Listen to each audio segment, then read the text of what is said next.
এখানে NPCI click করব।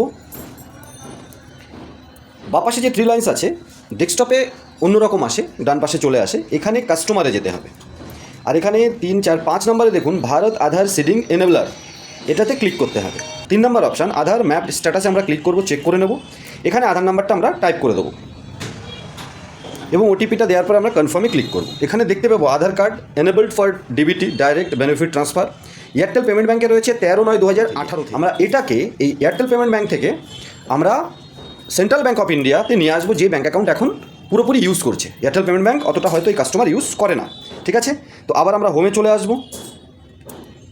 এখানে আধার সিডিং ডিসিডিংয়ে ক্লিক করব।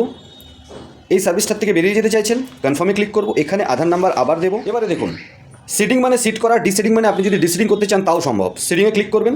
এখানে সিলেক্ট ব্যাঙ্ক, কোন ব্যাঙ্কে করতে চান, তো আমরা সেন্ট্রাল ব্যাঙ্ক অফ ইন্ডিয়াতে করব। Central Bank of India.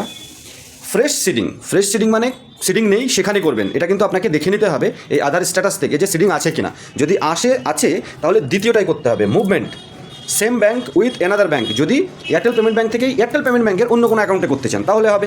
SBI থেকে এসবিআই করতে চান, দ্বিতীয় অপশান। আর তৃতীয় অপশানে movement from one bank to another bank, other bank মানে কোনো একটা ব্যাঙ্কে আছে অন্য একটা ব্যাঙ্কে আপনি নিয়ে যেতে চান। তো আমরা এখানে তৃতীয় নম্বরটা সিলেক্ট করবো, move from one bank to another bank. এখানে অ্যাকাউন্ট নাম্বার লিখবো, অ্যাকিউরেট অ্যাকাউন্ট নাম্বার লিখতে হবে কারণ নেম যেন ফেচ হয়ে অটোমেটিক্যালি হয়ে যায়। অ্যাকাউন্ট নাম্বারটা পুনরায় লিখবো, কনফার্ম অ্যাকাউন্ট নাম্বার। দুটো অ্যাকাউন্ট নাম্বার যদি সঠিক লিখে আমরা একই তাহলেই হবে। টার্মস অ্যান্ড কন্ডিশনসটা আমরা অ্যাকসেপ্ট করবো এবং এখানে ক্যাপচা লিখবো এবং আবার সাবমিটে ক্লিক করব। টার্মস অ্যান্ড কন্ডিশনস আবার আমরা অ্যাকসেপ্ট করব, এগ্রি। আধার লিঙ্কড মোবাইল নাম্বারে আবার একটা ওটিপি আসবে। নাম্বারে ওটিপি কিন্তু চলে এসেছে এবং ওটিপিটা টাইপ করার পর আমরা কনফার্মে ক্লিক করব। এখানে প্রসেসে একটু সময় নেবে। Your Aadhaar is currently mapped with Airtel payment bank, please click okay to proceed to Central Bank of India with. কনফার্মে ক্লিক করব। ঘরে বসে কিন্তু এই প্রসেসটা আপনি করতে পারবেন। Aadhaar seeding is pending status, kindly check after some time your reference number. এটা আপনি স্ক্রিনশট নিয়ে নিতে পারেন, আমরা স্ক্রিনশট নিয়ে নেব, প্রয়োজন হতে পারে। কিন্তু এখনই আপনি দেখতে পাবেন যে এটার প্রসেস হয়ে গেছে। এই বাঁ পাশ থেকে ডান পাশ পর্যন্ত আসবে এবং তার আগেই মানে তার মধ্যেই কনফার্মেশন মেসেজ কিন্তু দিয়ে দেবে।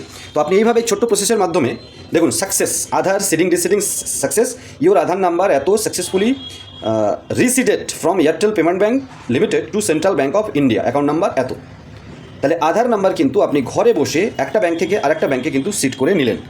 আশা করি এই ছোট্ট ভিডিওটার মাধ্যমে পুরো প্রসেসটা ঘরের থেকে কীভাবে করবেন নিজে থেকে আপনি বুঝে গেলেন। আর আপনি যদি APSCSP দোকানদার হন, সাইবার ক্যাফে ওনার, তাহলে কাস্টমার আসার পরে আপনি কীভাবে প্রসেসটা করবেন তার জন্য কিন্তু এই ভিডিওটা খুবই গুরুত্বপূর্ণ।